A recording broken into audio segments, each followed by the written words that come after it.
The grip is suffocating for what you try to hold and liberating for what you choose to release.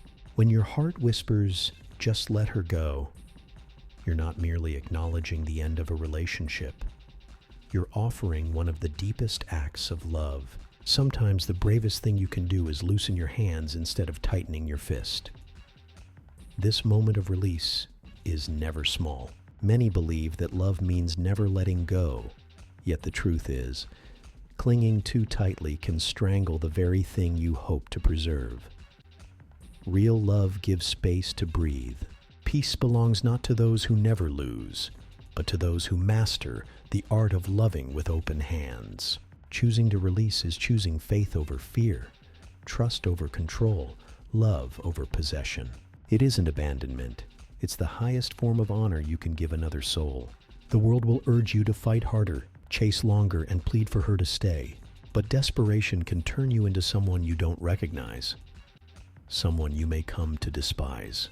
That was Saul when he chased David through the wilderness, destroying himself in pursuit of what was already gone. That was Pharaoh when he pursued the Israelites into the Red Sea, losing everything by refusing to release what God had already freed. You were not created to be a captor.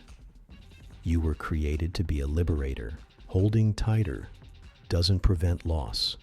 It often guarantees it. Begging, pleading, and promising to change can repel the very love you're desperate to keep. In the process, you become a prisoner of your own attachment, guarding a cell in which you've locked yourself. Letting her go is not giving up on love. It's choosing mature love over selfish love, dignity over desperation, and strength over fear. The woman meant to stay will do so freely. The one meant to go will leave no matter your grip. Your calling is not to convince someone to love you, but to become the kind of person who attracts love naturally and releases it gracefully when the season ends. God sees the ache in your heart, the dreams you built around her, the silent phone you wish would light up, the spaces her absence leaves behind.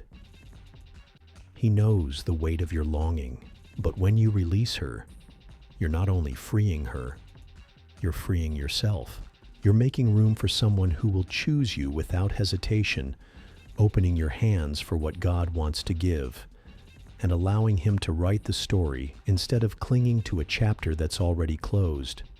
Letting go is not passive resignation, it is active faith, the belief that true love does not require force, and that you were not created to survive on scraps when God has prepared a feast. Remember Abraham, who placed Isaac on the altar and received him back. Remember Jesus, who loved the rich young ruler enough to let him walk away. Remember Joseph, who chose honor over desire when temptation came.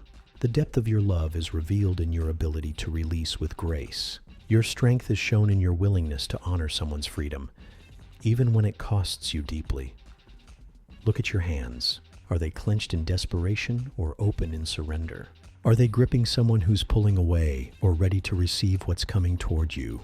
Are they holding yesterday's love or making room for tomorrow's blessing? If you love her, set her free.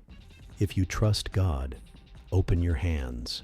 If you believe you're worthy of real love, refuse to settle for anything forced. Time is too precious to waste chasing what is running away, and too sacred to beg for what should be given freely. The grip is in your hands. The choice is before your heart. The freedom is waiting for both of you. Will you love her enough to let her go?